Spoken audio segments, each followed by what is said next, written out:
მოგესალმებით მეგობრებო, მე ვარო თუ ამირეჯიბი, იგივე ვილი ბოი ამირეჯიბი და დღეს მე გასწავლით თუ როგორ ავაწევინოთ მოტოციკლებს წინა მხარე, წინა ცხვირი, წინა საბურავი, როგორც ჩვენ ვეძახით სვეჭკას, ასევე ვილის, ან ატოტებას, ჩატოტებას, გადმოტოტებას, გადატოტებას, ნუ არ აქვს მნიშვნელობა. დღეს აგიხსნით basic step-ებს, თუ როგორ დავუწყოთ ეს ყველაფერი უსაფრთხოდ.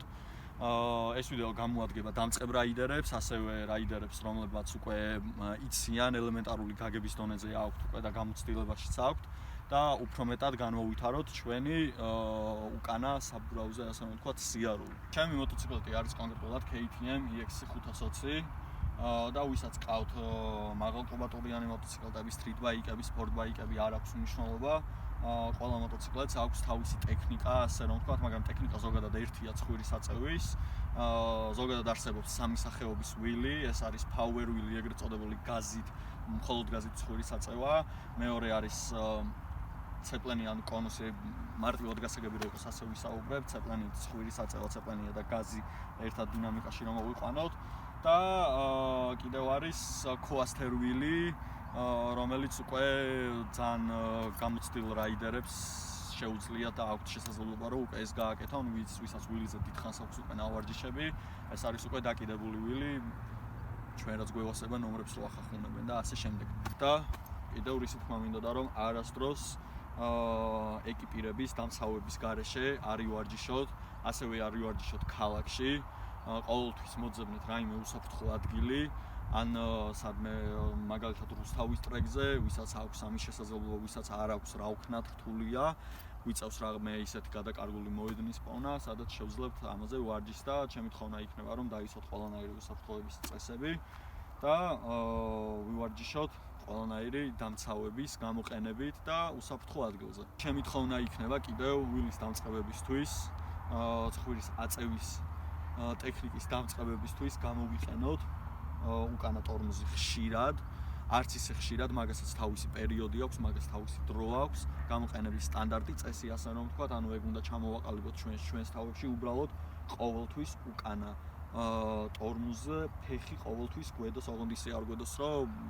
ვატორმოზებდეთ, თავისუფალ მდგომარეობაში იყოს და როდესაც საჭირო იქნება და მოითხოვს მოტოციკლეტი დატორმოზებას ვილის დროს, დავატორმოზოთ აუცილებლად. პირველ რიგში ყოველთვის შევამოწმოთ უკანა ტორმოზი, ასევე შევამოწმოთ რა მდგომარეობაში გვაქვს უკანა ხუნდები, ეგრეთ წოდებული კალოტრები და ვისაც ყავთ მოტოციკლეტები ბარაბნიანი სისტემით, ანუ ბარაბანი რაც არის, ჯობს თუ არის ამის ფინანსი და საშუალება რომ გადავიყვანოთ ეს ყველაფერი ჩვენს სამუხრუჭე დისკზე, აპორმზე, სუპორტზე, ასე შემდეგ რა. გავიგებთ ამას ყველა, ვისაც ელემენტარული მაინც ესმის, რას გულისხმობ, იმიტომ რომ ბევრად მალე გრილდება, ბევრად ეფექტურია ბარაბნიან ტორმოსთან შედარებით. კარგი, დრო მოვიდა, დავჯდეთ, გავიაროთ და კიდე გადმოგცეთ მრავალი სხვა სასარგებლო ინფორმაცია. დავიწყოთ, ესე იგი, როგორც თქვით, ყოველთვის უკანა ტორმოზზე ფეხი აუცილებლად და ეხლა უკვე დავიწყოთ basic step-ი, ანუ ესე იგი ჩვენ პირველ რიგში დაგვჭირდება პირველი მეორე ტორმოზი სახმარად, ანუ პირველი მეორე ტორმოზი, იმიტომ რომ ეს ბევრად უსაფრთხო არის, ვიდრე მესამე, მეოთხე და ასე შემდეგ, როდესაც არ იცი ვილი და ვილის დამწყები ხარ, ცხვირის აწევის ტექნიკას სწავლობ, ყოველთვის ჯობს გამოვიყენოთ პირველი და მეორე სიჩქარე, იმიტომ რომ უფრო ბევრად უსაფრთხოა, ბევრად ნელა მივდივართ და დაცემის საფრთხეც უფრო ნაკლებია, უფრო მეტად დაკონტროლებ შენს თავს, შენს მოტოციკლეტს და ვილის კონტროლს. ესე იგი, ჩვენ დაგვჭირდება პირველი სიჩქარე, როგორც თქვი, უკანა ტორმოზზე აუცილებლად ფეხი და ელემენტარული დაგვჭირდება, რომ მოტოციკლეტს პატარაზე ცხვირი ავაწევინოთ და ეგრევე დავდგათ უკანა ტორმოზის საშუალებით. ეს გამოიმშავებს ტექნიკას იმისა თუ როგორ შევეჩვიოთ ჩვენ უკანა ტორმოზს და როგორ გახდეს ჩვენი ვილი უსაფრთხო. ეხლა განახებთ როგორ ავწიოთ პატარაზე ოდნავ მაინც მოტოციკლზე ცხვირი. მოდი პირველს განახებთ თუ როგორ ავწიოთ, ანუ როგორი არის power wheel, რასაც მე არ ურჩევ არავითარ შემთხვევაში დამწყებ რაიდერებს, ხოლო ვისაც გამოცდილება აქვს ვილის პრაქტიკაში უკვე, მათთვის ეს მარტივია და ბევრად უსაფრთხოა, მაგრამ დამწყები რაიდერების საყურადღებოდ არასდროს არ იხმაროთ მხოლოდ გაზით ცხვირის აწევის ტექნიკა, ყოველთვის იხმარეთ ცეპლენით.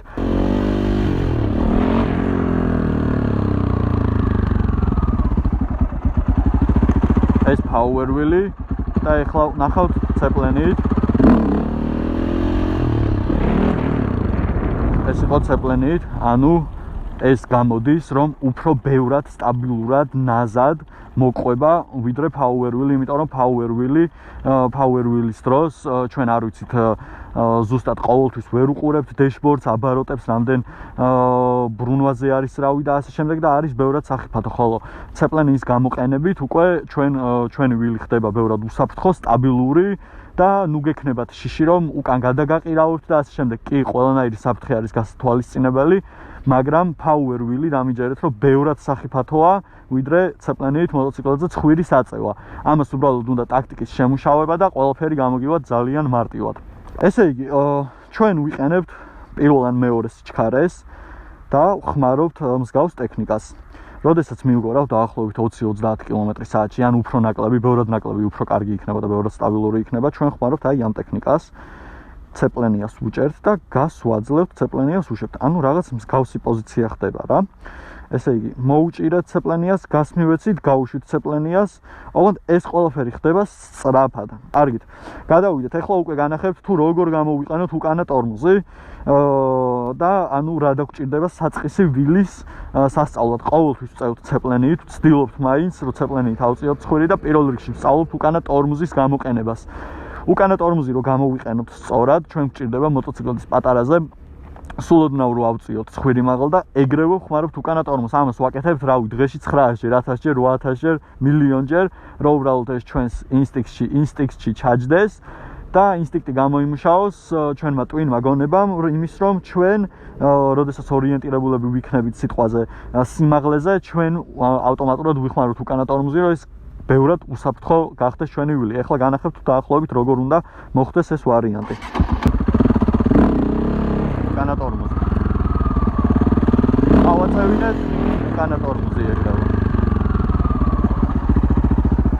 ახლდანაც ვცადოთ. კიდევ ორ ვცადოთ. ავაწევინეთ უკანა ტორმოზი. კარგით. ესე იგი, ეს არის ყველაზე უსაფრთხო გზა, თუ როგორ მივეჩვიოთ ჩვენ უკანა ტორმოზს. პატარაზე ავწევთ ცხვირს, როგორც წელამ თქვი და ვადგავთ უკანა ტორმოზს და მოტოციკლეთის ცხვირი ჩამოდის წინ. მოკლედ, მეგობრებო, ახლა გადავიდეთ მეორე ეტაპზე. მეორე ეტაპი არის უკვე ჩვენ, როდესაც უნდა ვიფიქროთ, როგორ ავაწევინოთ ჩვენს მოტოციკლებს ცხვირი უფრო მაღლა, ანუ როგორ დავიჭიროთ უფრო კარგი კუთხე.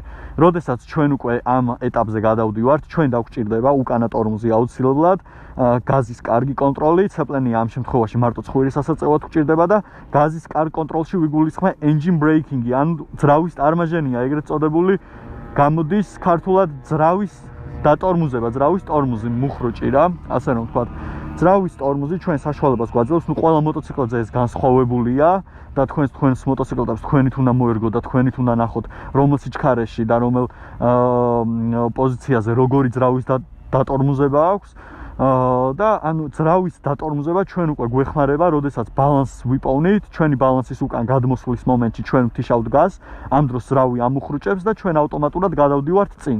თუ ყოველი შემთხვევისთვის მაგიტომ ვამბობ სულ უკანა ტორმოზზე. თუ თქვენ ნახავთ, რომ ძალიან უკან მოდიხართ და თქვენ უკვე მანდ ძრავის დატორმუზება აღარ გშველით, უკვე უნდა გამოიყენოთ უკანა ტორმოზი ნაზად. უკანა ტორმოზის უხეშად გამოყენება იწვევს წინ გადავარდნას, შეიძლება ღმერთო დაგიფაროთ, ყველა წინ გისროლოთ გადავარდეთ და რამე დაიზიანოთ. ან უბრალოდ წარუმატებელი wheel-ი იქნება. ყოველთვის ეცადეთ მაგასაც დიდი პრაქტიკა და მიჩვევა უნდა ტორმოზის სენსიტიურობას, ანუ ტორმოზის გრძნობობა როგორ გამოვიყენოთ. ეხლა განახებთ უკვე აგიხსნით balance points. თუ მე როგორ ავედი balance points-ზე? balance points-ზე ავდივარ ნელ-ნელა, პირველი, მეორე, მესამე სიჩქარეთად შეიძლება უკვე, რადგან ჩვენ უკვე ვისწავლეთ და პრაქტიკაში გაგვიჯდა უკანა ტორმოზი, გაზის კონტროლი, ცეპლენის კონტროლი. და მე ჩემს მოტოციკლებზე ხვდები უკვე და ვგრძნობ, როდესაც balance point-ზე ვარ, როდესაც ვიყურები გვერდზე ოდნავ, როდესაც მე ცხვირს ვაწევინებ.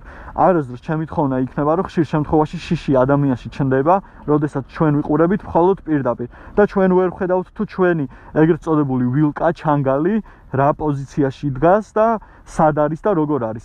როდესაც ჩვენ უკვე მივუახლოვდებით 90 გრადუსიან კუთხეს, ანუ როდესაც დავინახავთ, რომ ჩვენი ჩანგალი ამორტიზატორი წინ ანუ ვილკა, რასაც ჩვენ ვეძახით, დგას უკვე ჰორიზონტალურად, ანუ როდესაც ხედავ მაშინ უკვე ჰორიზონტალურად, ჩემთვის უკვე ჩემი balance point-ი ეს არის, ნუ ამას უკვე მე დიდ ყურადღებას აღარ ვაქცევ, დამწყებებისთვის ვიზახი, რომ ძალიან გაუმარტივდებათ და მარტივია.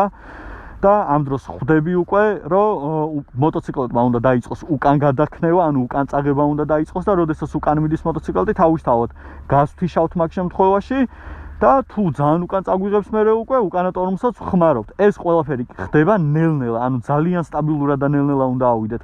ერთიანად არ შეეცადოთ თავიდან ეგრევე უკან გადასვლას, იმიტომ რომ დამიჯერეთ ვერც შეიძლება უკანა ტორმოზი მოვასწროთ. და ფატალურად დამთავრდეს რაღაც შემთხვევაც კი. არასდროს არ იხმაროთ კიდევ ბევრი გაზი. ბევრ გაზს მოყვება აი ეს, როდესაც ბალანს პოინტზე დგახარ.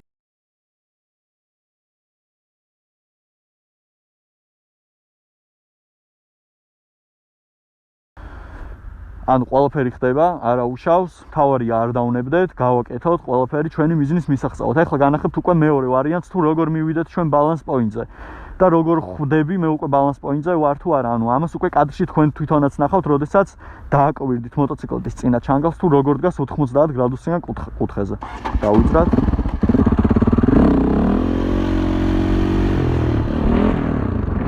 აი ეს იყო ჩვენი ბალანს პოინტი, ჩვენ მივახციეთ ბალანს პოინტამდე. ეხლა განახებთ კიდევ ერთხელ.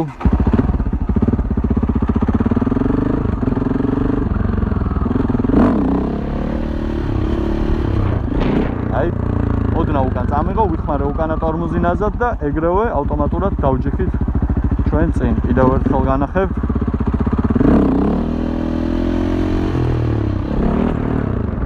ეს იყო ჩვენი უკან გადასვლა და ნელ-ნელა უკვე ბალანს პოინტზე ასვლა, ასე რომ ვთქვათ.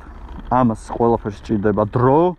არავინ არ იფიქროთ იმაზე უკვე რომ ეს იქნება სიტყვაზე ვამბობ ერთ დღეში, ორ დღეში, სამ დღეში, ასე შემდეგ. ამას უნდა დრო, ნების ყოფა, ვარჯიშეთ და ყველაფერი გამოგივათ. მოკლედ მეგობრებო, დღეს ჩვენ მოვრჩით გადაღებას, რაღაც basic ელემენტარული აგიხსენით და გისურვებთ წარმატებას პირველ რიგში, გამოიწერეთ არხი, დაალაიქეთ ვიდეო, გააზიარეთ მეგობრებში, ვისაც აინტერესებს, ვისაც არ აინტერესებს, იმათაც გაუზიარეთ, რომ ინტერესი გამოვიწვიოთ რამე და უახლოეს მომავალში ჩვენ გადავიღებთ კიდევ ბევრ სასარგებლო ვიდეოს. თუ რა თქმა უნდა, კიდევ ერთხელ ვიტყვი, მოთხოვნა თუ იქნება ამაზე და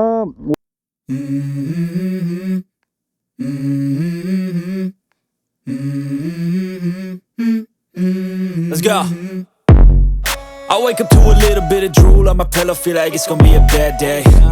Yeah, I'm tired of shit and the